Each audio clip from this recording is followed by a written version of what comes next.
Kinasuhan na ng GMA Network ang ABS-CBN dahil sa mali at baluktot na pagbabalita kaugnay ng umunoy pagmamanipula ng TV ratings. Ayon sa mga abogado ng GMA, ginawa ito ng kumpanya para protektahan ang reputasyon nito. Ang korte rin daw ang tamang lugar para malaman ang katotohanan sa issue. Saksi si Tina Pangaliban Perez. Nagtungo sa Quezon City Hall of Justice sa mga opisyal at abogado ng GMA Network para sampahan ng kasong sibilang ABS-CBN. Ito ay kaugnay ng mali at mapanirang ulat na GMA raw ang nasa likod ng umano'y manipulasyon ng TV ratings sa Bacolod. We filed today this civil complaint arising from the libelous statements made by ABS-CBN's hosts, talents, and guests in their programs and management. We are imputing to GMA7 the commission of those illegal acts. This is really unfair. There is nothing there which says that GMA7 did manipulation or rigging of TV ratings in Bacolod City. So we initiated this civil complaint to show to the audiences, radio and TV, that GMA7 is above board. Kinasuhan din ng opisyal, host at reporter ng DZMM ang estasyon ng radyo ng ABS-CBN kasama sina Angelo Palmones, Jobert Sucaldito at Christopher Min. Ilang opisyal, producer at writer ng mga programang Entertainment Live at The Buzz. Pati na ilang opisyal, producer at host ng programang Bandila kasama sina Luchi Cruz Valdez at Corina Sanchez. Sa mga programang ito kasi iniulat ng ABS-CBN na itinuro raw ni AGB General Manager Mao Reforma ang GMA Network bilang nasa likod ng umano'y manipulasyon sa ratings.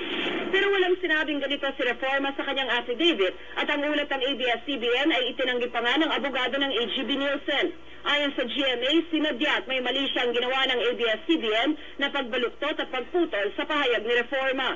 The interview or what my AGB's Maya Reforma said was not the problem. It was the interpretation that was the problem. It was the distortion of what Maya Reforma said that created the problem.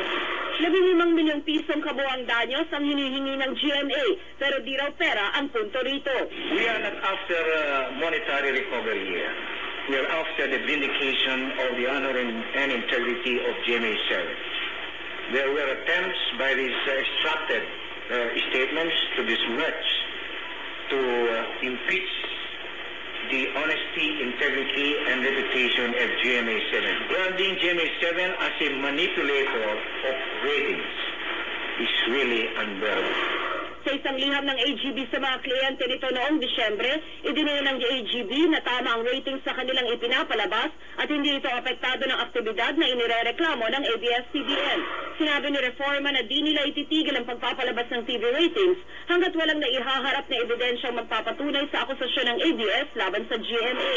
Paratang ng ABS-CBN, may mga lumalapit daw sa mga household na nakabitan ng metrong sumusukat sa TV ratings para impluwensyahan sila sa kanilang pinanonood na programa.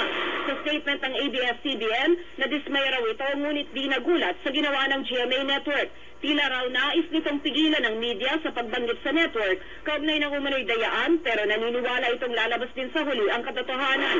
Pero nilinaw ng GMA Network na di nito pinipigilan ng media.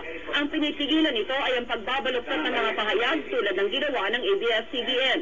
Kaya nga raw ito nagdemanda upang malitis ang kaso sa korte na siyang tamang proseso para malaman ang katotohanan at hindi ito maging trial by publicity gaya ng ginawa ng ABS-CBN. Iniimbestigahan na ng AGB ang paratang ng ABS-CBN pero hanggang sa ngayon wala pang nakukuhang ebidensya ang AGB na taga-GMA Network ang gumawa nito.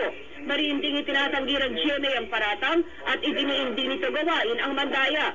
Milyong piso ang ginagastos ng kumpanya sa lehitimong promotional activities at infrastruktura para mapaganda ang signal ng estasyon sa buong bansa.